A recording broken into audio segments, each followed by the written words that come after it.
Chiquillos, acuérdenme al final para poner en el... No hay nadie.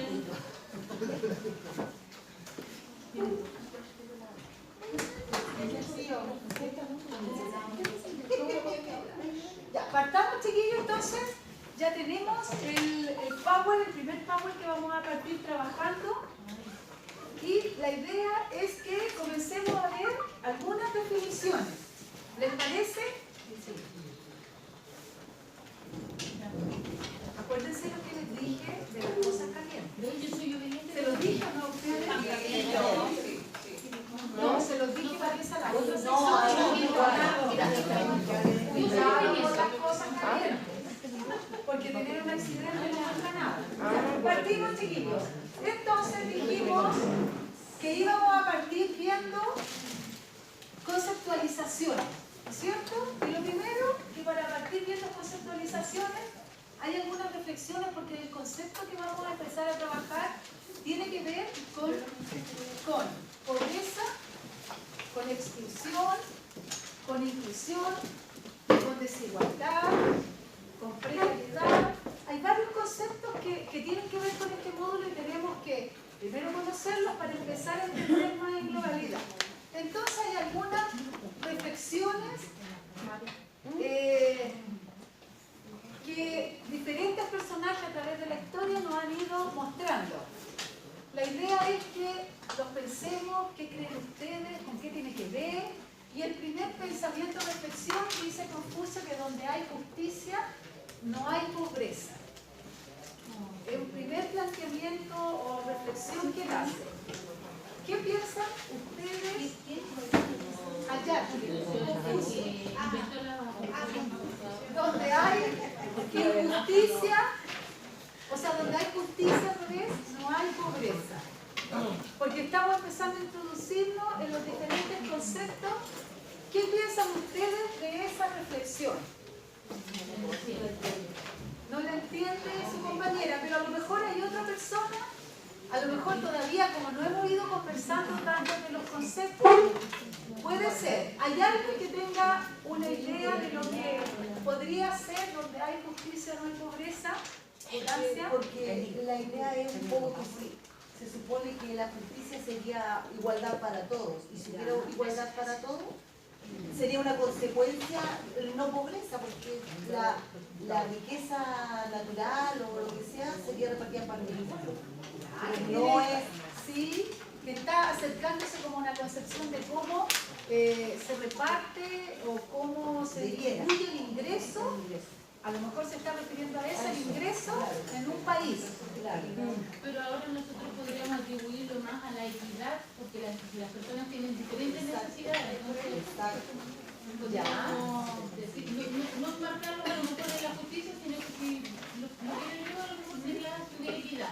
Sería esa equidad, sí, muy bien. Es que tenemos que considerar que eso lo dijo Confucio. En otro contexto. Por eso lo importante es ir reflexionando en los diferentes planteamientos. La mayor violencia es la pobreza. ¿Qué piensan ustedes? No. ¿Quién? ¿Qué dice? La mayor violencia es la pobreza. ¿Qué piensan en esa reflexión?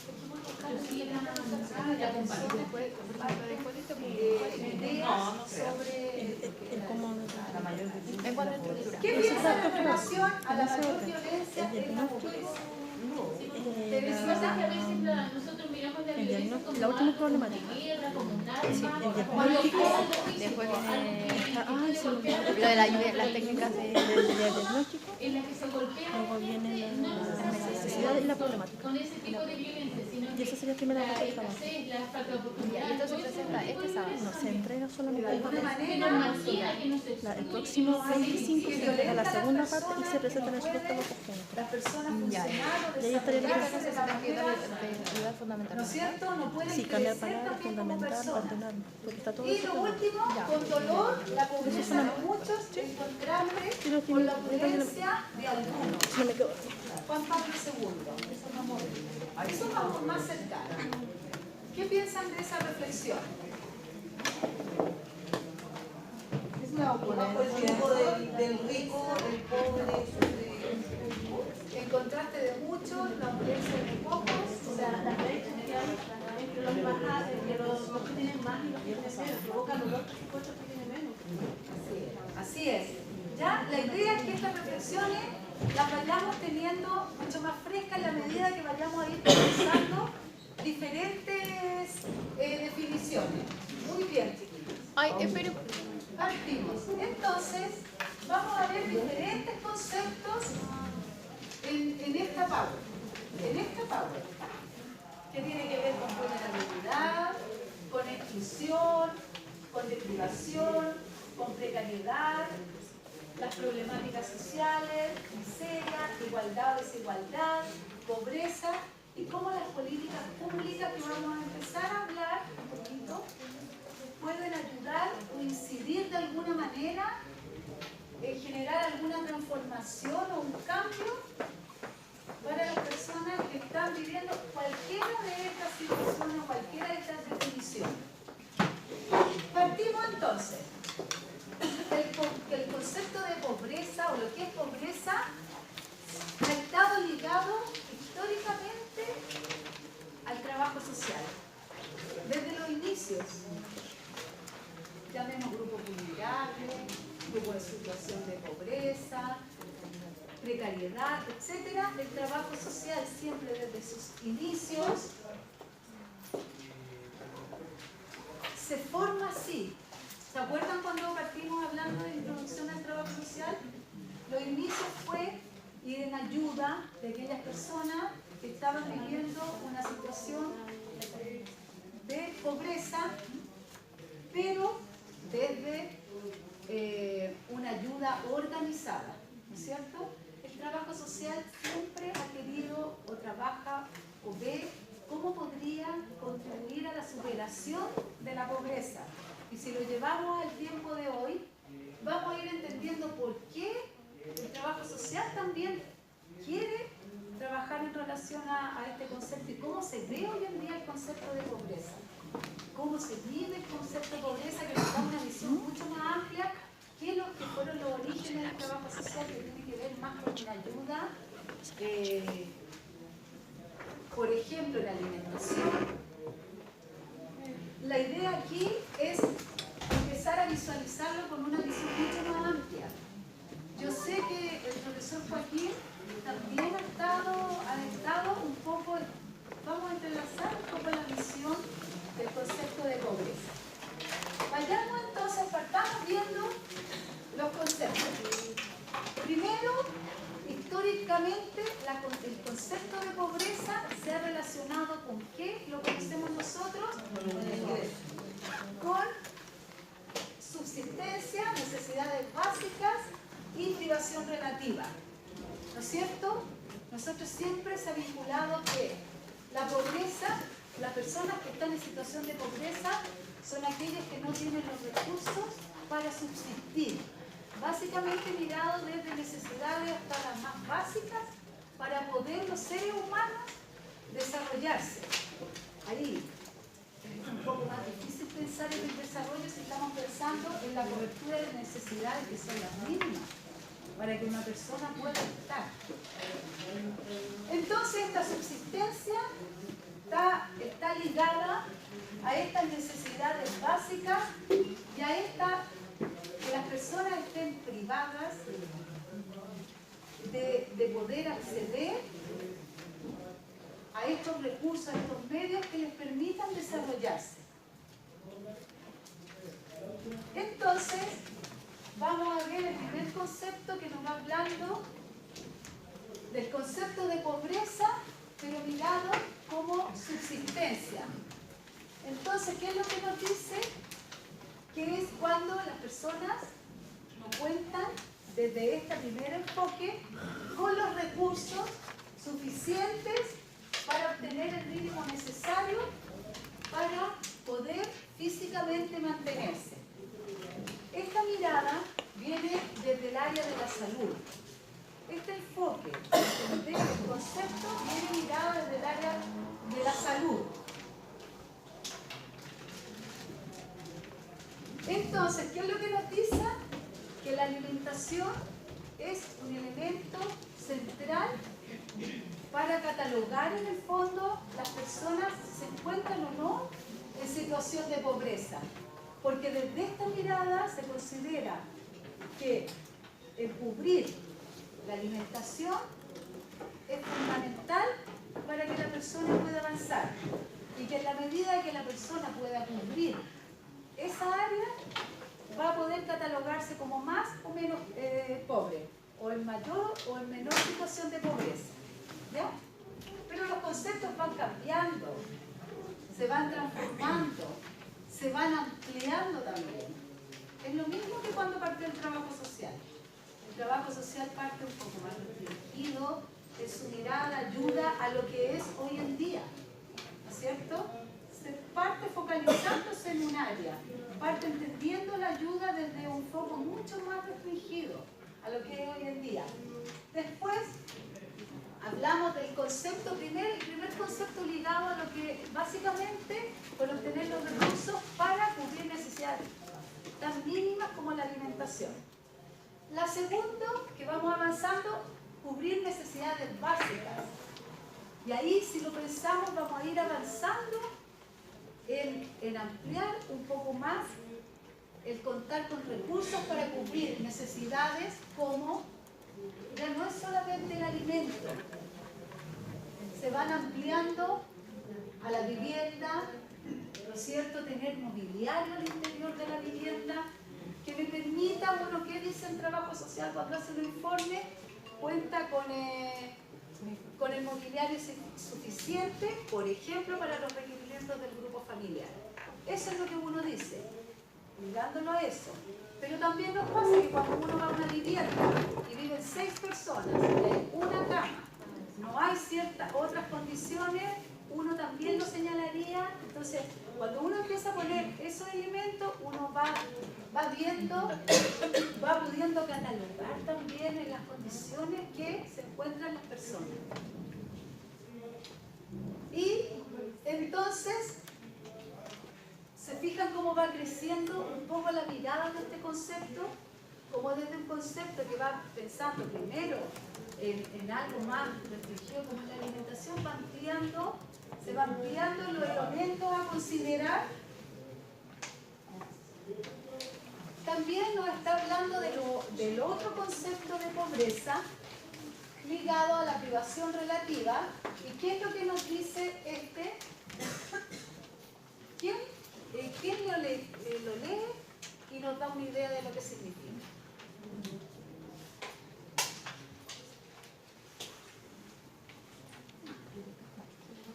¿Quién lo lee y nos da una idea? Yo lo leo. Muy bien. Ay, déjame leer. Tiene que leer. Sí, porque se lo alcancé en primero. Concepto de pobreza, privación relativa. Finales del siglo XX, pobreza subjetiva y objetiva. La relatividad se aplica tanto a los recursos como a las condiciones sociales y materiales. Mediante este enfoque se determina un umbral de ingreso de acuerdo con el tamaño y el tipo de familia. Esta concepción se basa en que cada persona o familia evalúa su propia situación y en base a esta percepción subjetiva, es decir, un juicio de valor, se considera pobre o no pobre. Es decir, se define como pobres aquellas personas y familias que no satisfacen lo que ellas mismas consideran con sus necesidades básicas. ¿Qué entendemos? ¿Qué entendemos de ahí? A mi juicio, la pobreza relativa es la que uno identifica. De acuerdo a lo que yo tengo, si me alcanza o no me alcanza, digo si soy pobre o no. Eso entendemos. ¿Ya? ¿Qué piensan con respecto a lo que dijo él? ¿Están de acuerdo? Entonces, todos son pobres diferentes en dimensiones de aspecto. Así En es. un caso, nosotros me considero pobre. Así Si a es. otra persona le falta lo que yo tengo, también se puede considerar O pobre. según el ingreso. Porque hay categorizaciones que son más generales, más absolutas, y hay categorizaciones que son relativas, que se van contribuyendo también dentro de una sociedad.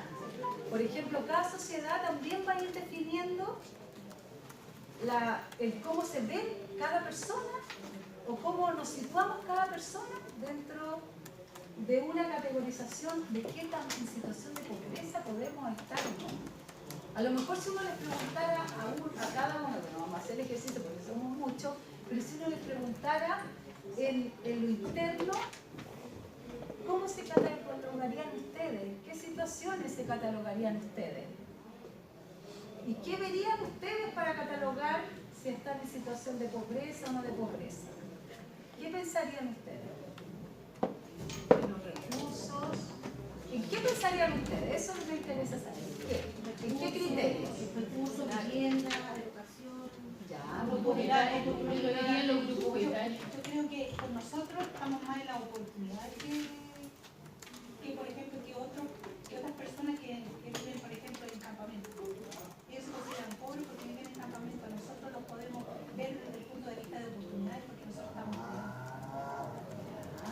Pero a veces los campamentos tienen de todo. Sí. por eso. Cambia Es solo el subjetivo. contexto. Porque eso es subjetivo. Ahí está esa relatividad.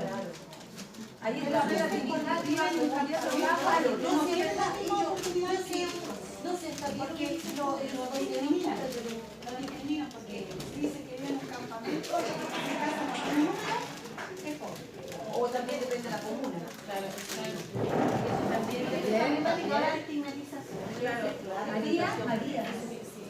A lo mejor, bueno, nosotros nos miramos por parte de oportunidades en cuanto a que podemos estudiar, pero a lo que iba yo también, hay partes que están estigmatizadas, como dice la compañera, son de poblaciones que son consideradas como rojas, pero que son peligrosas también.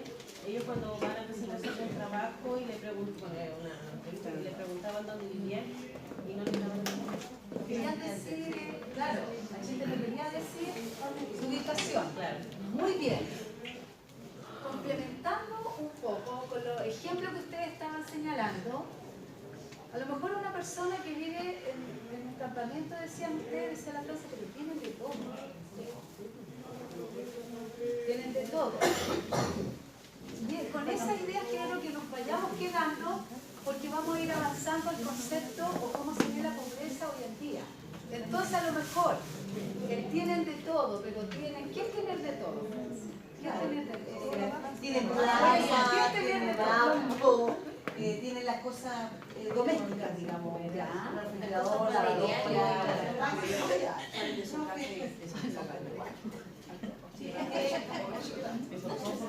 Tiene razón con respecto a cosas materiales, pero también ellos no tienen seguridad, no tienen acceso a salud, porque eso también es el pobre. Ellos No tienen acceso a tienen salud. delincuencia, tienen drogadicción, sí, pero un acceso a salud que no es lo mismo que viven en la Pero eso es mala, Profe, pero Verónica, a veces eso es una decisión propia porque resulta que puedo tener todas estas cosas materiales y me puedo ahorrar el colegio de los niños porque es gratuito y además recibo un bono si me los mando a clase. Si yo me atiendo en el consultorio, existen programas de gobierno que me benefician con un montón de otras cosas si yo asisto a los controles, el control de niños sanos y todo lo demás. Entonces, claro, a lo mejor yo considero que cotizar por mi salud para tener una mejor salud y tener a lo mejor una atención más rápida o otra opción de atenderme de forma particular, para ellos no es importante, porque no es una prioridad, porque si ellos dejan de hacer esto, dejan de recibir este bono mensualmente. Esa Entonces, idea hay- tiene usted. Esa idea hay o una lo ha oportunidad. sabido. Porque vamos a ir avanzando también en cuando miremos más adelante esa concepción. Profe, pero ¿Usted la piensa esa no, idea? profe, yo le estoy hablando del tema cuando uno de repente, yo también asisto al consultorio, resulta que de repente uno se empieza a escuchar, me dan la leche, me dan esto otro, me dan aquí, ¿para qué me voy a cambiar de esta condición si estoy... Ya, bien, perfecto.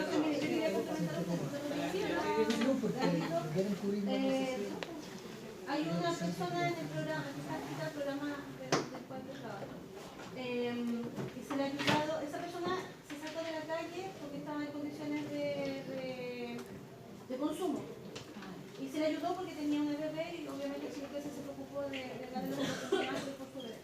Pero sabe que ahora ella está súper bien, lleva como 3 años, 5 años, casi 5 años.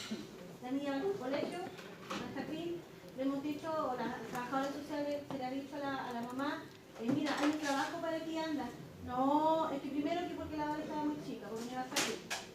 Se le buscó jardín para que fuera con horario ampliado para que ella trabajara. No es que tengo que estar en la casa.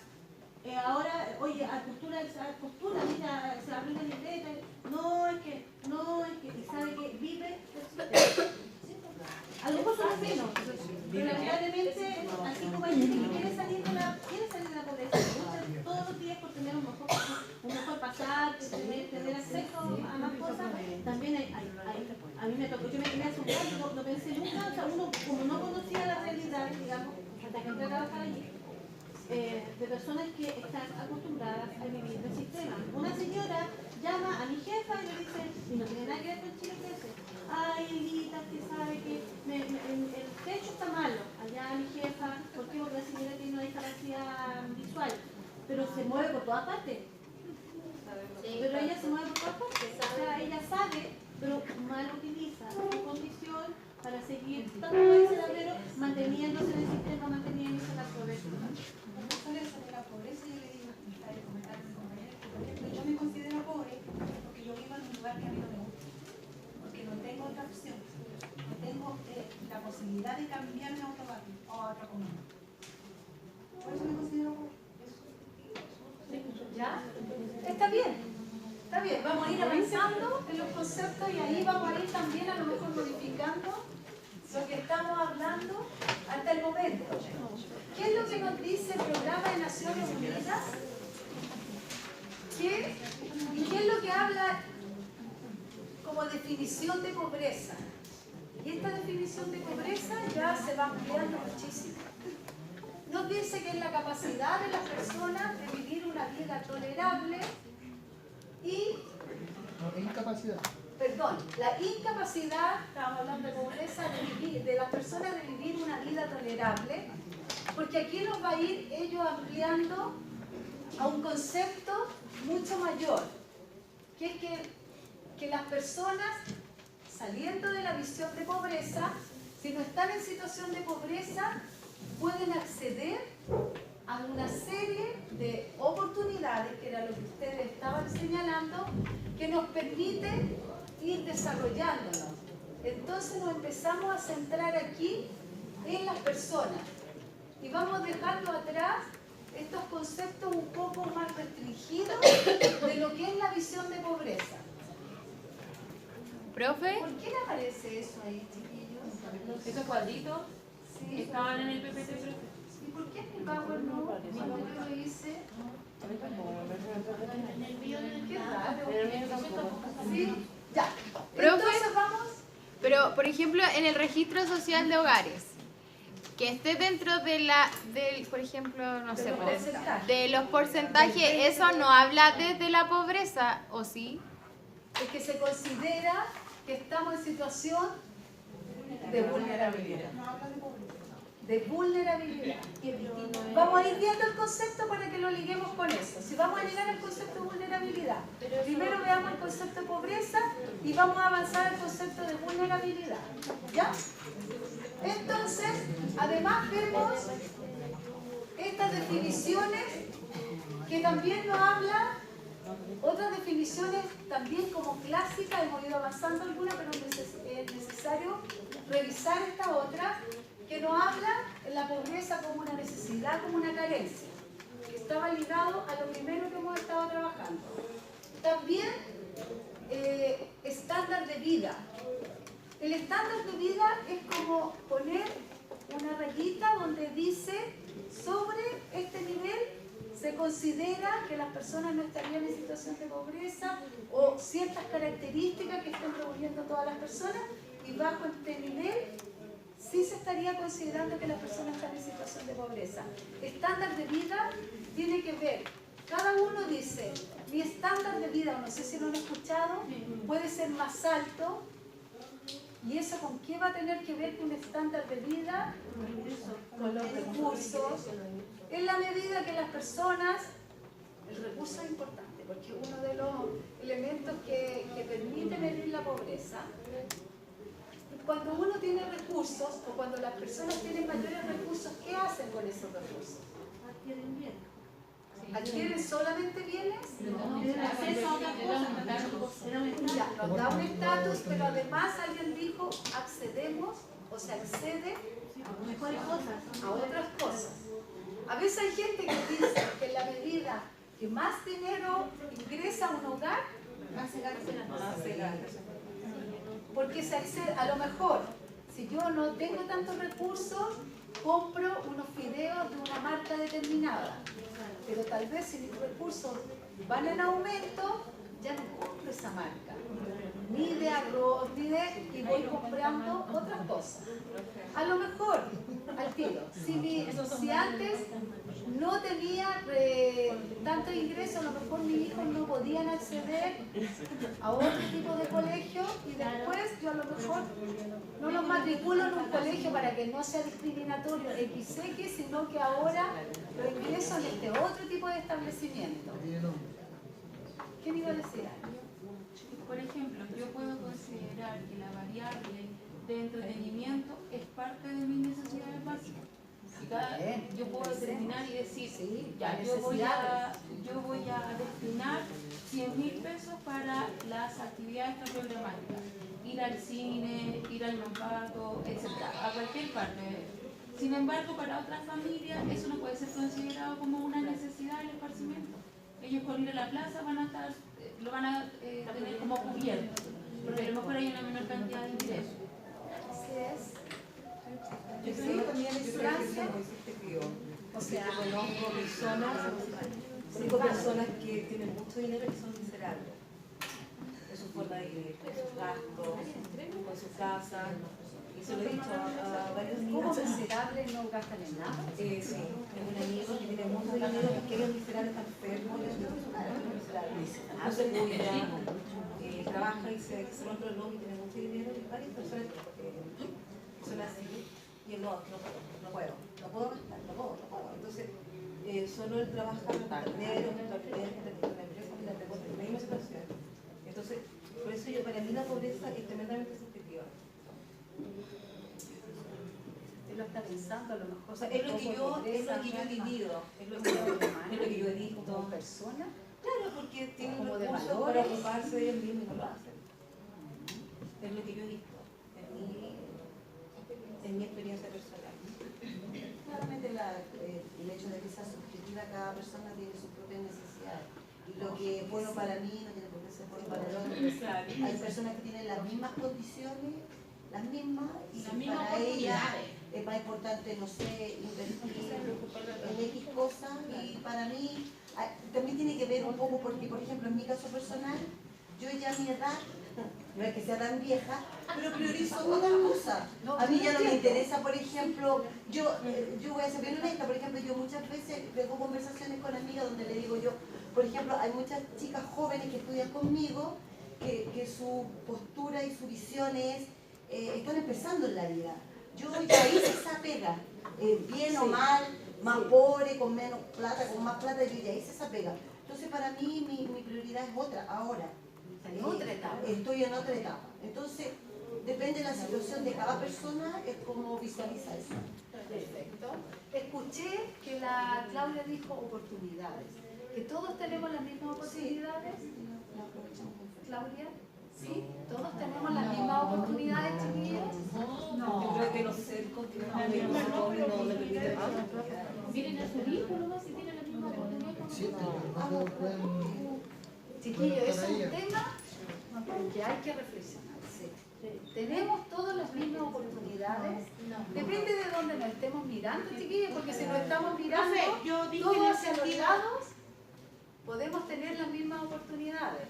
Pero si nos estamos mirando dentro de cómo se estructura esta sociedad, no tenemos las mismas oportunidades. La Claudia quiere defender su postura. No es defender mi postura porque no todos tenemos las mismas oportunidades si lo vemos en forma de acceso a.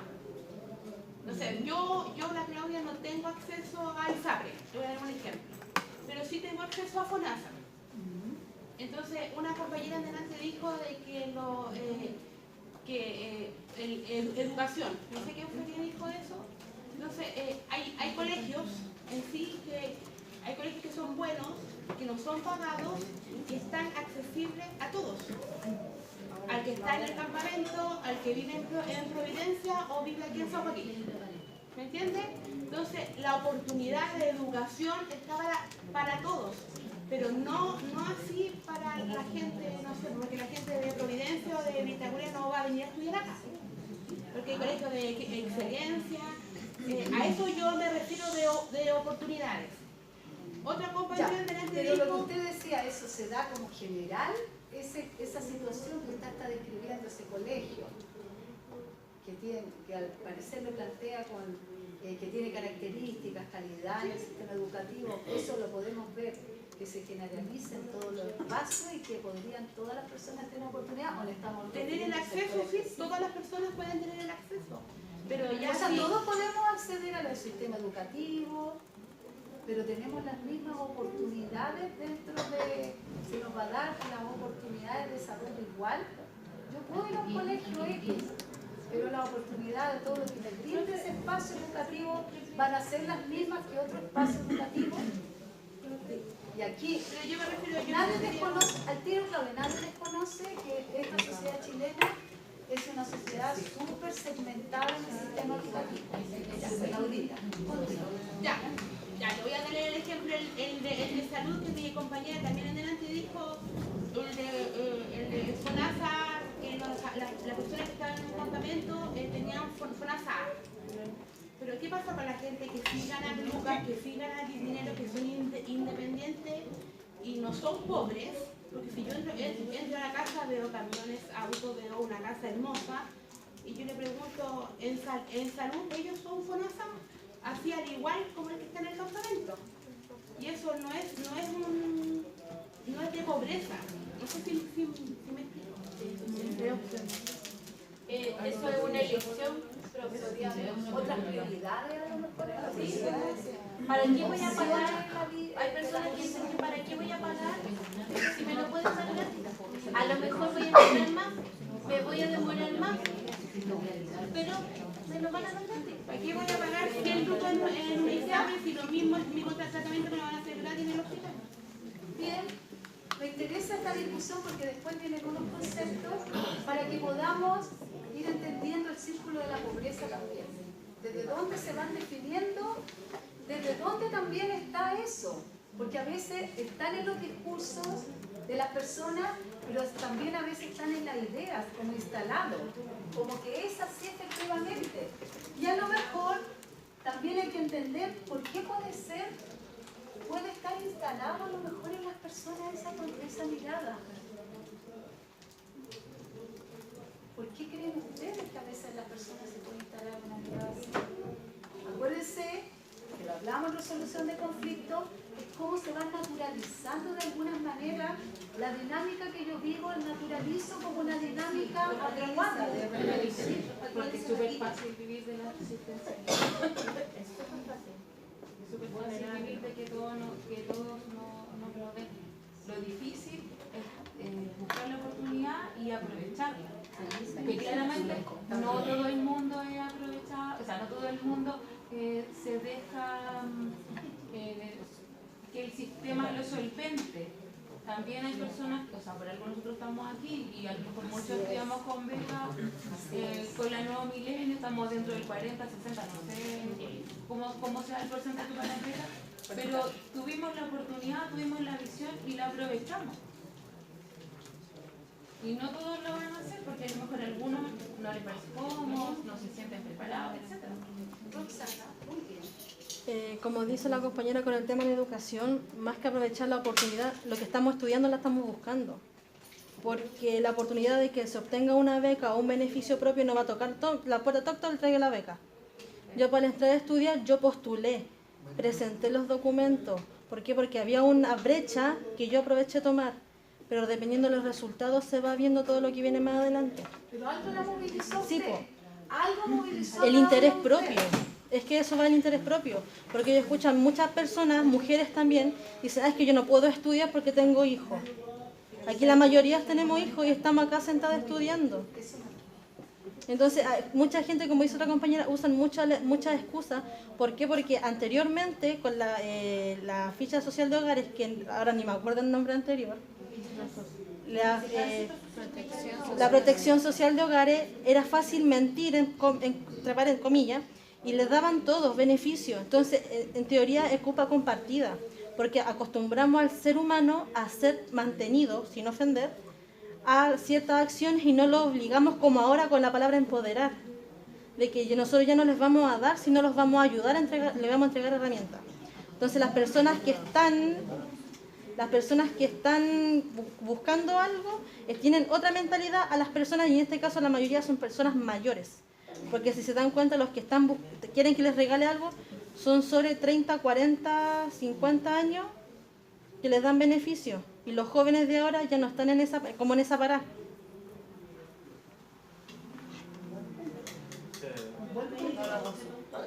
Pero yo me acordé de algo, de una persona que se fue a atender al lugar donde yo estoy, y mayor, pero vendía en un carrito comida en la calle. Y ella lo que aspiraba, que su nieto, al que estaba a cargo, siguiera sus mismos pasos, siguiera sus mismos caminos. De ahí me parece importante lo que dice la Silvana, que las personas también nos ponemos secos, pero no es que nos queramos poner, es que a veces nos vemos más allá de este espacio donde estamos. Nos buscamos, nos vemos, no vislumbramos. A mí me ha tocado, yo a lo mejor alguna vez se los dije, jóvenes que los padres estaban detenidos por robo y le decía a su hijo que para qué iba a hacer otra cosa, que esa era la línea de seguir. Entonces también, de alguna manera, es lo que ellos visualizan y empiezan a proyectar también en los otros. Porque uno proyecta, chiquillos, en los que vienen después de uno. Es lo que uno dice, las altas expectativas o no las altas expectativas. Y uno empieza a aspirar y a pensar que estudien, que sigan perfeccionándose, que sigan creciendo, etc.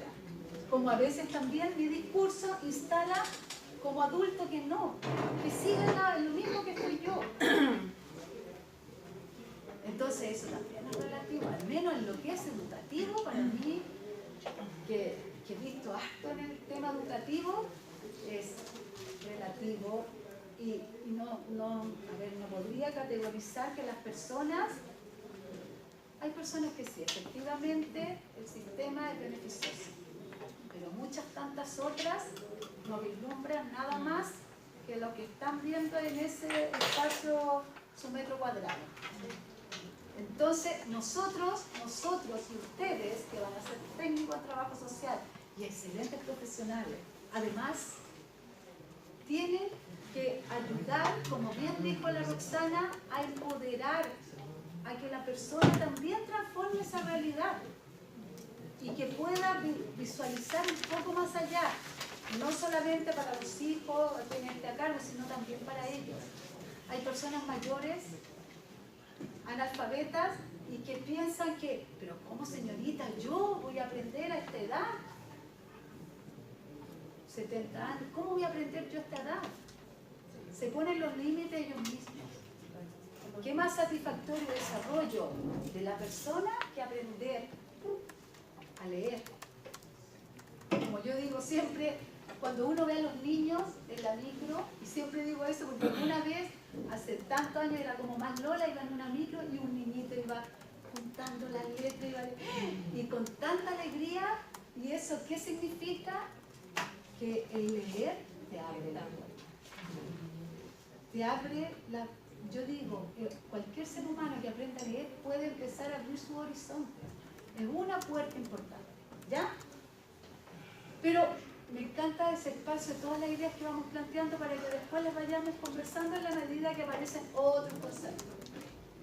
Entonces, aquí las Naciones Unidas también nos va planteando en este concepto de pobreza esta falta de posibilidades de las personas a acceder a algo más que elementos básicos, ¿no es cierto? Aquí cada vez vamos ampliando, nos van hablando de acceder a educación, a salud, a vivienda. Después vamos a hablar del modelo o del enfoque multidimensional que nos habla hasta de la participación de las personas, la posibilidad de participar. Y todos esos van a ser criterios que van a poder clasificar qué tan de los ingresos, de los salarios, qué tan podría catalogarse una persona en situación de pobreza y cómo no podría categorizarse en esa situación de pobreza.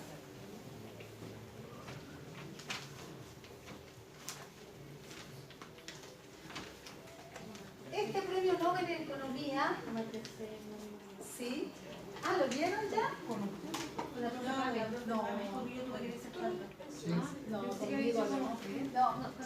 ¿Qué nos habla? Nos habla, si ustedes lo vieron, ¿qué es lo que nos decía él en relación? ¿Hablaron como de este tema? Sí, además que se propone uno que se supere, o sea, propone otros índices para la medición de la vulnerabilidad a nivel social, porque como él viene de la India, por ejemplo, empieza a hablar, por ejemplo, de que ya no solo la alimentación, la educación y la salud, sino que vivir, por ejemplo, en un medio ambiente que sea propicio para el ser humano, permite desarrollarse también. No me acuerdo qué más, pero me acuerdo que habla, o sea, él propuso a las Naciones Unidas para la medición del PNUD otras variables para medir la... Muy bien. Otras variables que no fueran las tradicionales que nosotros vamos conociendo, que en general lo que hemos estado viendo hasta el momento, que son variables mucho más restringidas.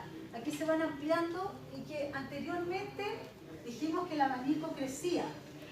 ¿Ya? Entonces, ¿qué es lo que nos dice aquí el programa de Naciones Unidas? En el fondo nos va hablando de una concepción también de pobreza donde se entiende que se están incorporando otros elementos, pero ¿qué es lo que se propone? ¿Qué es lo que se quiere alcanzar con esto?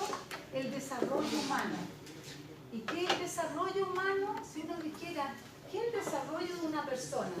¿Es una parte de una persona? ¿Es un proceso o es un todo? Es algo integral. Cuando uno habla del desarrollo humano, está pensando que la persona pueda tener posibilidades de desarrollo en cada uno de los ámbitos. Y entonces ahí nos vamos a salud, a educación, a vivienda, ¿no es cierto? Diferentes recursos.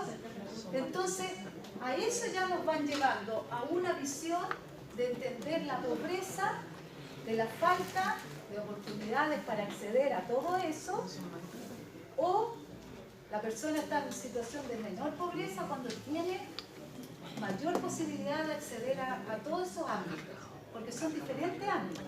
Profe, que ahí también además se habla sobre la libertad y lo que estamos hablando recién de las oportunidades, de tener la libertad de escoger qué quiero hacer, de tener la libertad de poder verme y vislumbrarme en un futuro mejor y tomar la decisión para poder salir adelante. Ya, eso me gusta ese punto. Cuando uno habla, chiquillos, de las libertades, y esto se los pongo a ustedes como una reflexión, ¿qué opinan de ello? Cuando hablamos básicamente, por ejemplo, en los espacios educativos,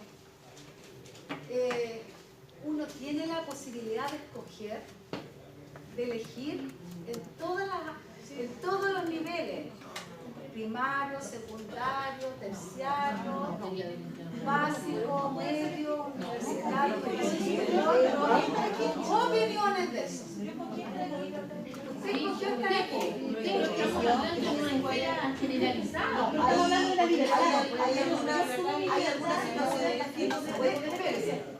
¿Usted siente que tuvo la libertad de escoger? Sí, pude escoger donde quería. Hay algunas situaciones, por ejemplo, hay mucho que se ve en la televisión. Claro, están a los puntos que son controversiales. No, pero está bien. se ha visto en la televisión, por ejemplo, este tema que ahora, a partir de este año, hicieron un nuevo método del ingreso, por ejemplo, de niños a la educación básica. Yo quiero poner a mi nieta en un colegio, pero tengo que irme a las 5 de la mañana a postular, y muchos no quieren, la famosa tómbola y todo eso. Ya, entonces, en algunos casos, tenemos siempre la oportunidad, a lo mejor, esos chiquillos ustedes tienen que analizarlo. La Claudia dijo que los apoderados, por eso es controversial lo que dice, tienen la opción Porque aquí cada una, la que es mamá y su hijo van al colegio, ellas tienen la opción, ellas de en dónde poner a sus hijos al colegio o a dónde ir más cerca o tenemos realmente, y ahí yo les pongo la pregunta, ¿realmente tenemos la elección de ponerlos en el colegio donde yo quisiera o como en eso? Que no está la elección porque con la reforma educacional ya ahora hay listas de espera, ya no es un proceso selectivo de alumnos por nota ni comportamiento. Mi hija tiene buen comportamiento, tiene notas promedio, no una excelente nota ni malas notas, pero ¿cómo ingresó al sistema para educación? Porque como soy pareja de él y estudió en el colegio, le dieron el cupo. Cuando yo me presenté al colegio, me dieron textualmente esta respuesta: no queda ninguna vacante. ¿Pero cómo? Le dije así, ¿pero cómo? Pucha, es que mi pareja estudió acá. Ay, ¿quién es su pareja, Ignacio? El Nachito, venga, toma, aquí está matrícula. O sea, las opciones no están para donde uno quiere. Las opciones, hay muchas veces, lamentablemente, este es un país de pituto. Y el que tiene contactos, conocimientos, cercanía, amigos, primo, hijo en un colegio, puede ingresar a su hijo en el colegio que uno quiera. Pero las personas que no lo tienen, ¿cómo lo hacen? No se podría hacer. Verónica y Gracia. Yo postulé a mis hijos por el sistema antiguo, ¿ya? Donde tuve que averiguar primero cuáles eran los requisitos que tenía el colegio antes para poder un jardín, 2 años de jardín como mínimo, no cualquier jardín, porque obviamente el jardín de la Junge que entrega la municipalidad no cumplía con todo lo que él debía saber. Hubo que invertir en un jardín particular, dar examen, ¿cierto? Donde en un curso necesitan 80 vacantes y postulan 200. La selección es así. Con el primero hice lo mismo, el segundo ya fue un poco más fácil porque su hermano estaba dentro del colegio, pero eso no le aseguraba el cupo. ¿Cuál es la diferencia? Es que esto es un colegio competitivo, ¿cierto? Claro, no es un colegio que está al alcance de lo que yo puedo pagar, porque me gustaría, no sé, haberlo llevado a cualquier otro colegio con un nivel mucho más alto, pero está fuera de mi alcance. Esto es lo que yo puedo pagar, hasta aquí puedo pagar, y esto es lo que tengo y aquí elijo. Entonces ahí me quiero detener lo que dice la Verónica. ¿Está escogiendo en realidad lo que usted hubiese querido escoger? Usted está mirando dentro de las alternativas que tiene, no de lo que usted en realidad quisiera escoger. Entonces ahí es la que yo siempre cuestiono esa libertad que tenemos las personas para escoger. Pero es limitada, nos dicen que hay una libertad, pero no se hace una reflexión en realidad. ¿Qué tan libre estoy siendo para escoger? No, estoy siendo libre dentro de este cuadrado para escoger las alternativas. Recordemos, por ejemplo, que no sé si el año pasado, pero me parece que a partir del año antes pasado y el año pasado comenzó este nuevo sistema de que los colegios particulares tienen que o pasar a fundaciones o al municipio. Y a mí me pasó porque, por ejemplo, hay muchos colegios en San Miguel o en Las Cisternas que son colegios muy buenos, que eran particulares, que cobraban una millonada, no una millonada, pero cobraban una buena cantidad de dinero que a veces para algunas personas no era tan accesible y que ahora son gratis, pero es imposible meter un cabrón chico ahí. Porque van priorizando hermanos, primos, sobrinos. Tal vez ellos pusieron algunos. Entonces es tremendamente difícil. O sea, antes por último, si uno tenía las lucas lo ponía. Pero ahora no piden el dinero. Pero las vacantes son después la demanda también. Es que la demanda es muy alta, son colegios de excelencia. O sea, eran colegios pagados, pero de excelencia. Entonces, en el tema de la educación, no. Es que como dices, no tenemos libertad. Porque yo creo que cada vez hay más tuyo, porque El colegio municipal. el colegio municipal. A no ser que sean emblemáticos. A no ser que sean de excelencia. A no ser que sean de excelencia. Claro. Porque yo, por ejemplo, cuando mi hijo más chico, tenía la posibilidad, mi hijo el penúltimo, tenía la posibilidad de irse al San Pedro en Puente Alto. Le faltó una décima. Le faltó una décima, por nota no quedó. Además, después estábamos en proceso de cambio de casa, no tenía vida por el tiempo, me quedaba muy retirado. Pero lo postulé al Colegio San Carlos de Aragón y nosotros, como veníamos con una ficha de protección social de muy baja, porque era mi hija con discapacidad y otra serie de cosas, entonces pude acceder al Colegio San Carlos y los dos estudiaron con beca. Y por ejemplo, ahora, recién este año que mi hijo salió, el mayor salió de octavo, perdón, de cuarto medio, y ahora Cristian está en octavo, recién voy a pagar la primera escolaridad de mi hijo, después de 2 años hasta estudiar gracias a Dios. Bueno, todos los colegios, los colegios caros tienen una cuota de vulnerabilidad, pero que esa cuota, yo no sé quién la llena, porque es, no sé, como el 10%, pero igual se llena, me gusta cómo lo llenan, no se sabe. Igual el instituto ahí. Ya, chiquillos, continuamos en relación a eso, al desarrollo humano. Volvamos un poco ahí que estábamos hablando de uno de los ámbitos, que es el espacio educativo. Y que sobre eso podrían haber muchas discusiones, porque ahora sí es importante que nosotros lo pensemos, el acceso, en realidad las oportunidades. Y que eso puede ir dictando mucho cuando nosotros hacemos un análisis real de las oportunidades que tenemos las personas para aquello. Y la última reflexión, todos vamos a pensar que los colegios municipales a lo mejor no tienen las mejores condiciones para que estudien los hijos, los niños o niñas, ¿no es cierto? Y lo pensamos, sí, no pensemos en lo emblemático, pensemos en lo común y corriente. ¿Y qué es lo que nos va a pasar ahí? De alguna manera están estigmatizados en que no son buenos. Y yo siempre los dejo como la última reflexión en relación a lo que es el espacio educativo. Chiquillos, no es lo mismo trabajar, yo se lo he dicho, en un colegio subvencionado, donde los niños llegaron, tomaron desayuno, yo se los he dicho porque yo he visto la realidad contraria. No es lo mismo cuando un niño tiene a alguien que lo está apoyando detrás y que va a llegar descansado, etc., a la realidad de los niños que llegan a los espacios de escuelas municipales, en muchas, que llegan de espacios donde no han dormido, no han tomado desayuno, hay niños que llegan sin comer, y esa es una realidad. ¿Ya? Niños que uno los ve que llegaron con el pelito, como yo digo así, o sea, la almohada ahí, y así llegaron, que llegan con la ropa y uno los puede identificar con la misma ropa que vinieron el día de ayer, la misma vienen el día de hoy. No estoy diciendo que a lo mejor no tengan la otra polera, pero uno ve que es todo como que se reproduce. Cuando nosotros hablamos de eso, entonces, porque de alguna manera nos han instalado que estos colegios son mejores que otros, es mucho más fácil, como yo digo, trabajar en una comuna donde hay recursos e instalar muchas cosas que trabajar con esos precarios recursos en una comuna donde tiene múltiples problemáticas.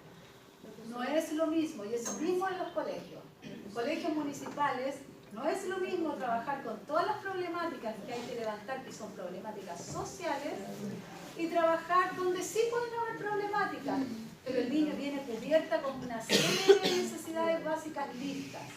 No es lo mismo un niño que también uno lo ve, que sabe, yo se lo he dicho, hay niños que no conocen más allá de la plaza de la comuna donde yo trabajo.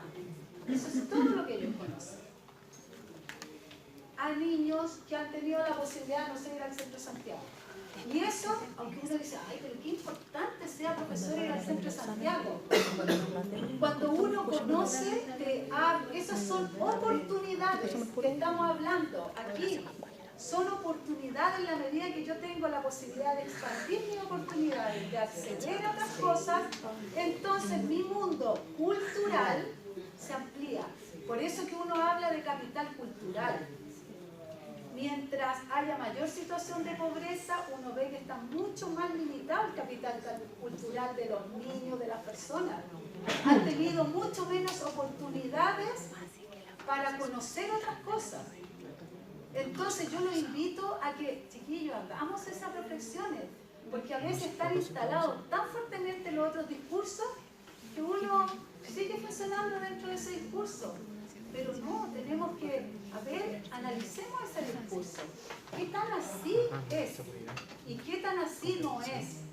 Porque ustedes van a ser técnicos en trabajos sociales, trabajadores sociales, y los trabajadores sociales tienen que reflexionar, mirar, analizar y cuestionar también lo que pasa. ¿Ya?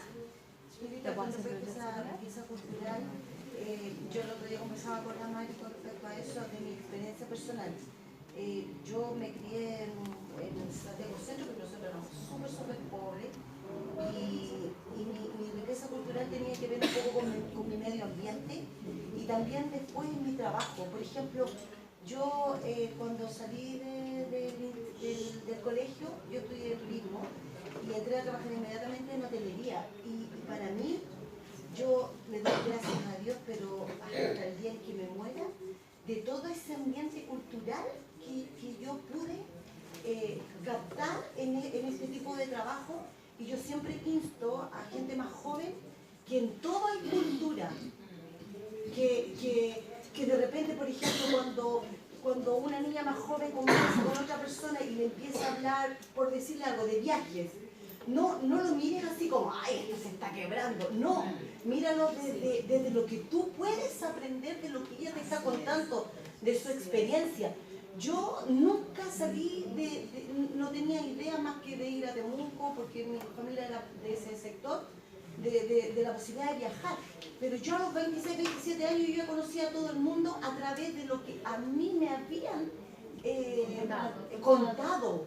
Entonces, cuando ya después uno tiene la posibilidad de viajar, de verdad, que para uno no es tan extraño, porque yo ya había vivido eso de otra manera, claro, no visual, tal vez, pero sí el conocimiento cultural es súper importante en una persona. A veces, para mí en lo personal, yo creo que es mucho más importante que muchas cosas, porque de esa cultura uno es capaz de expresarse, comunicarse y relacionarse. Perdón, pero hasta el hablamiento, por decirlo de alguna manera. Yo tuve a mis hijos pocos años en una población, pero yo nunca le permitía a mis hijos, por ejemplo, yo les decía, modula, abre la boca para hablar. Y esas pequeñas cosas son las que después a la gente le producen cierta educación y cierto roce. Bien, lo que dice la Francia, yo tengo una sobrina que estudió en un colegio municipal y la mamá siempre le enseñó mucha cultura.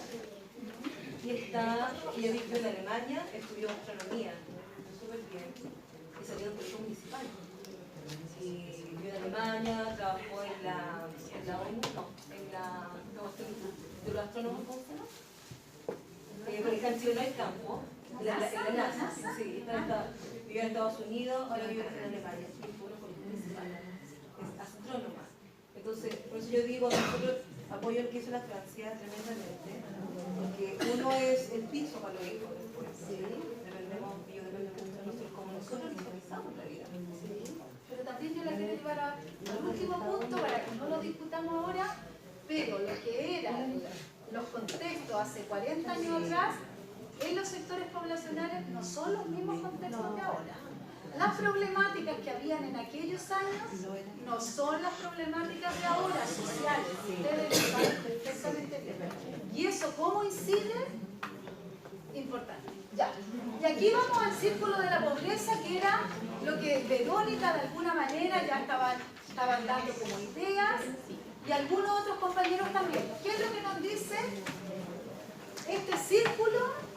Que de alguna manera nos dice que se cree que los hogares con padres pobres se transfiere la pobreza de una generación a otra debido a un modo de crianza que se va reproduciendo. Y ahí viene, esta una teoría, es una forma de entenderlo.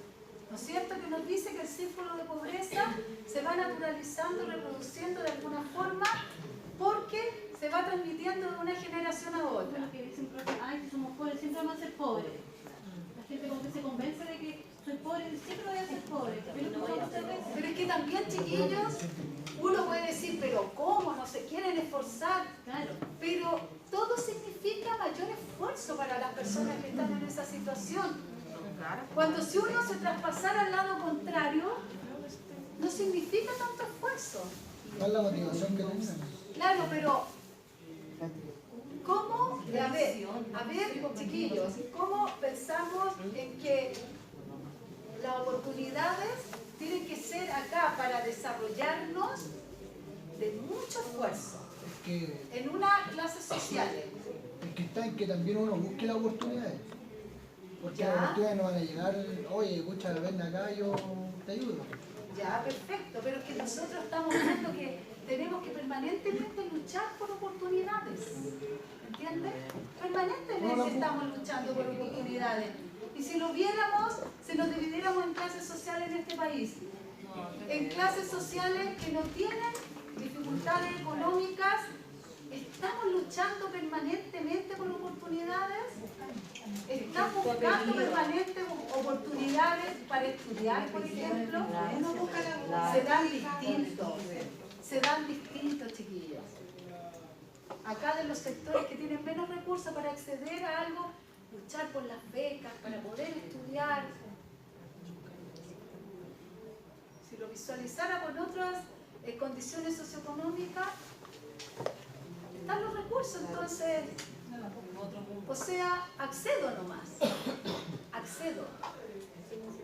Entonces ahí uno dice, ¿están las oportunidades para todos? Tengo que luchar para acceder, tengo que luchar para encontrar las oportunidades. Es importante esa reflexión. Entonces ahí es cuando pensamos en el círculo de la pobreza. A veces hay gente, chiquillos, desencantada, personas con escasos recursos.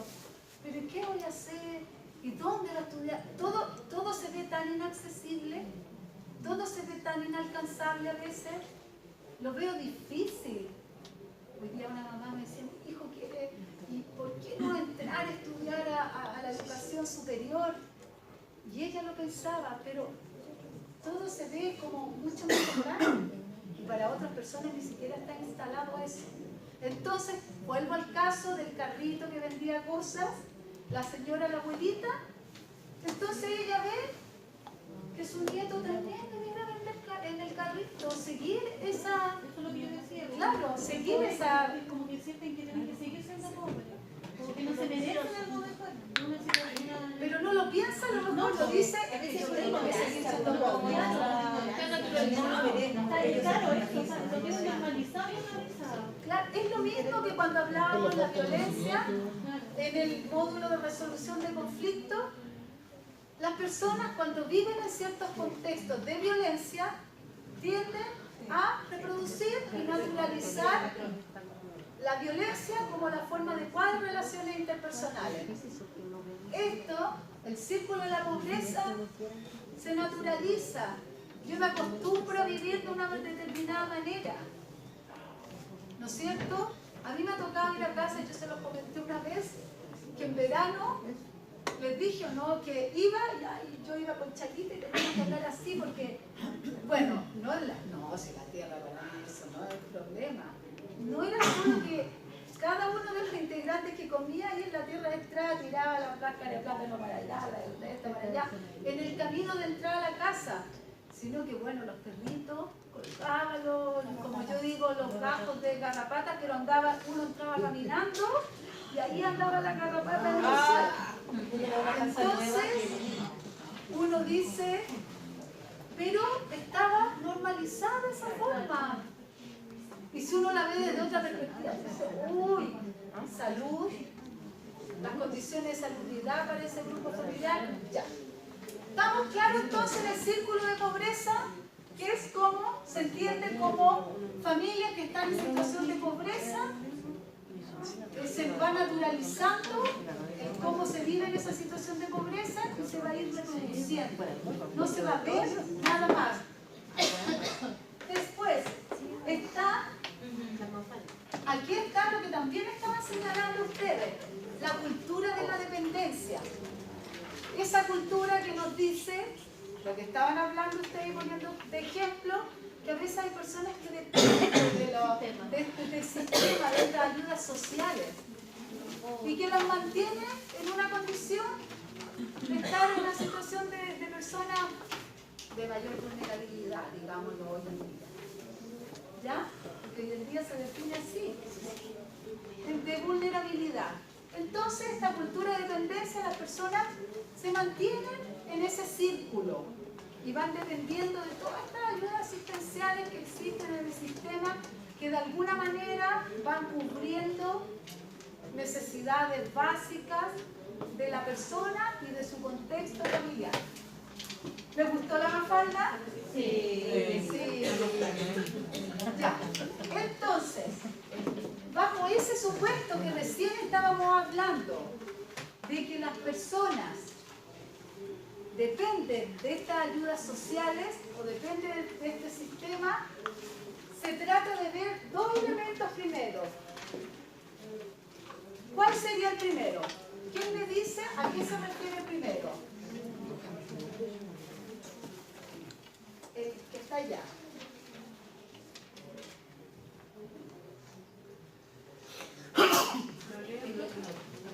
No, léalo y digan lo que piensan. Si varios lo están leyendo, me interesa la reflexión en relación a eso. ¿Qué es un estímulo? Cuando, claro, ese sería un estímulo y las personas reaccionan frente a ese estímulo y van a tener una respuesta. Y una respuesta sería una respuesta favorable a esos estímulos. Entonces esa cultura de dependencia se mantendría porque hay un estímulo que de alguna manera yo estoy accediendo y va a reforzar mi conducta. Entonces voy a estar buscando siempre todos estos tipos de beneficios que de alguna manera me satisfagan alguna necesidad. Y el segundo punto,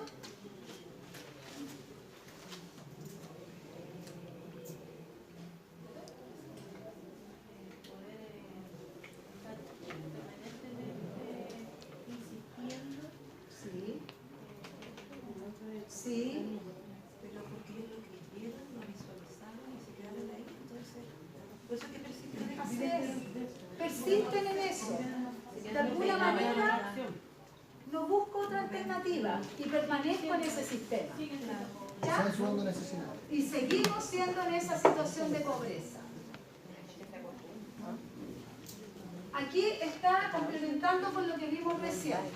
El concepto de precariedad. Avanzamos ahora a otro concepto.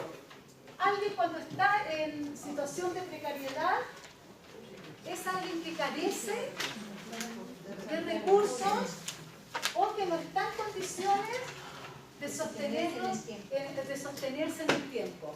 Entonces estoy en una situación de precariedad, ¿no es cierto? No tengo los recursos, carezco de aquellos para mantenerme. Entonces ahí vamos a ver diferentes tipos de precariedades. Está la primera precariedad, que es la precariedad económica, que yo carezco de los recursos que me permiten a mí satisfacer necesidades. No tengo los recursos. Si yo no tengo los recursos, por lo tanto, no voy a poder cubrir las necesidades que a mí me permitan estar bien como persona. Si yo no tengo recursos económicos, por ejemplo, no voy a poder alimentarme. No voy a poder acceder a un sistema habitacional.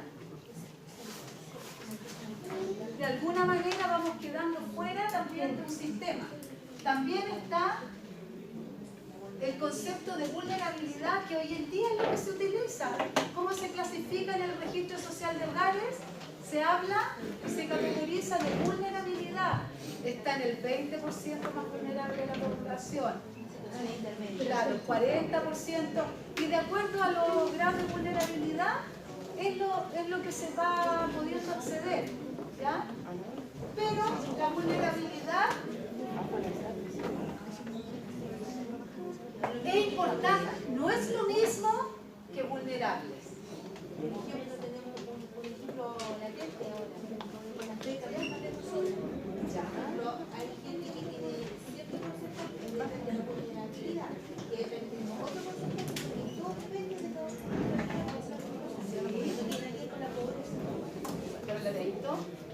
Chiquillos, hay dos conceptos que son muy similares, vulnerabilidad y vulnerables. Lo voy a decir en general, pero después ustedes lo van a ir viendo. Están las personas que son vulnerables y las personas vulnerados. ¿Quiénes son aquí los vulnerados? Por ejemplo, si yo les digo un niño vulnerado en sus derechos. en la calle. Que es algo que está haciendo. No se le respetó Así es una situación real.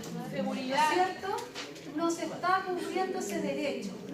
Por ejemplo, no sé, dijimos en general, pero en cambio, los vulnerables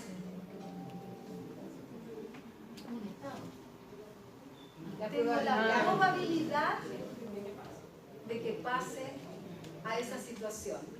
Entonces, a veces ahí yo digo, los límites son tan chiquititos, la brecha es tan breve, porque a lo mejor nosotros estamos en una condición que nos permite acceder a varias cosas.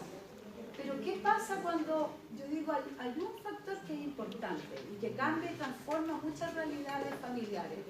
Cuando alguien pierde el sustento laboral. ¿Cómo nos transforma el sustento laboral? De poder tener acceso a alimentarnos, no sé, a salud, a vestimenta, a vivienda, etcétera. ¿Cómo nos transforma eso? ¿No es cierto? Y esa brecha somos vulnerables de pasar rápidamente. ¿Por qué digo yo siempre? Porque ninguno de aquí de nosotros somos millonarios. Por lo tanto, cualquier cosa que nos pase en ese ámbito, va a afectar a catalogarnos en otra situación. ¿Y qué es lo que me pasa a mí cuando la gente va allá y conversamos? Yo les digo que vayan a actualizar y soliciten una actualización del registro social de hogares cuando su situación ha tenido variaciones, como por ejemplo esta u otras. ¿Se fijan? Y eso lo hace categorizarse rápidamente en otro porcentaje. ¿Ya? ¿Cómo vamos hasta ahí, chiquillos? ¿Bien? ¿Bien? ¿Estamos cansados? ¿No? Bien. ¿Qué van a hacer el sábado en la tarde? Hacer un trabajo. Ir a trabajar. Van a trabajar algunos, otros van a hacer un trabajo. No, lo iba a decir que descansen. Ay, eso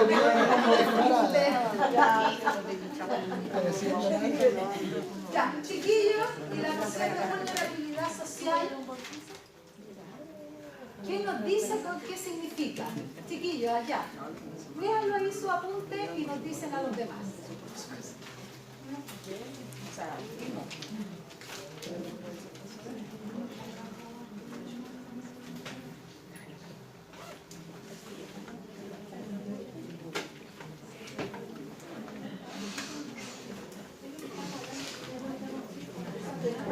Así es.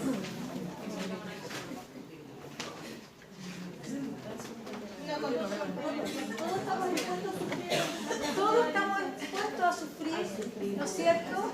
Esa situación de vulnerabilidad social. Muy bien. Chiquillos, la deprivación sociocultural.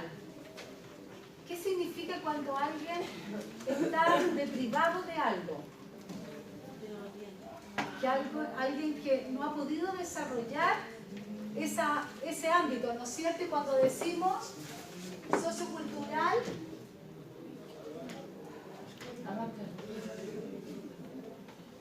lo que pasa es que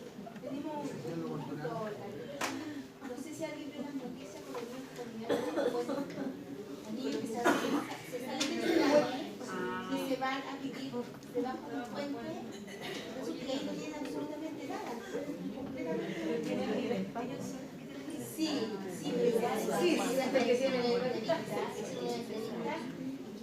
muchas cosas que lamentablemente no pueden presentarse.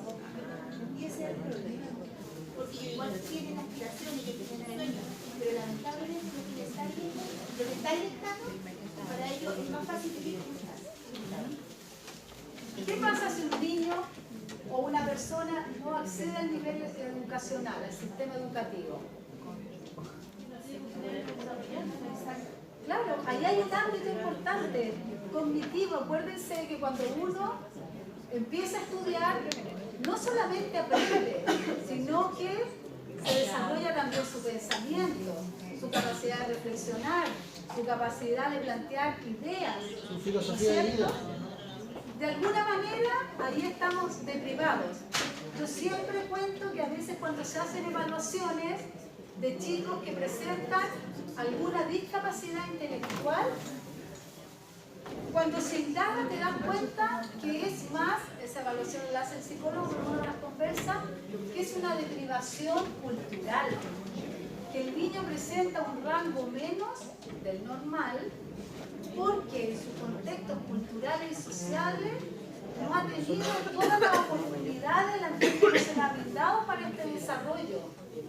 Por lo tanto, ese niño con solamente estimulación avanzaría rápidamente. ¿Se fijan? Porque también a veces tenemos detrás contextos que no saben cómo apoyar. Contextos despreocupados. Contextos de personas analfabetas o de baja escolaridad. O alguien que lo oriente. O alguien que lo oriente también. También en el exterior confluye mucho la inclusión cuando los niños no tienen necesario para un buen desarrollo, también baja el nivel Pero lo llevo a ustedes, chiquillos. Ustedes llegan acá y ¿qué es lo que van haciendo para aprender? Lo mismo que somos lo estamos viendo acá. Chiquillos.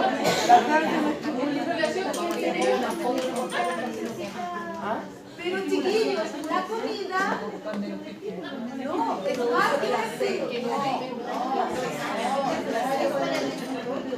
Chiquillos, todos me dicen la comida es un estímulo. La comida, en este caso, les da, eso les da energía. ¿Qué nos pasa cuando no nos alimentamos? Parece que andamos cansados. Bueno, eso que estaba diciendo su compañera, que le lleva al contexto de los niños, niñas y jóvenes y adolescentes, lo llevamos a este ámbito. Pero yo no creo que ustedes aquí coman por eso. Yo creo que vienen con hambre, vienen fatigados, cansados, no han comido nada en toda la noche. ¿No es cierto? Y comen para tener energía. De ahí a que evaluemos lo que estamos comiendo, qué sabroso, que esto, que etcétera. Ya. Chiquillos, vamos a pasar la asistencia.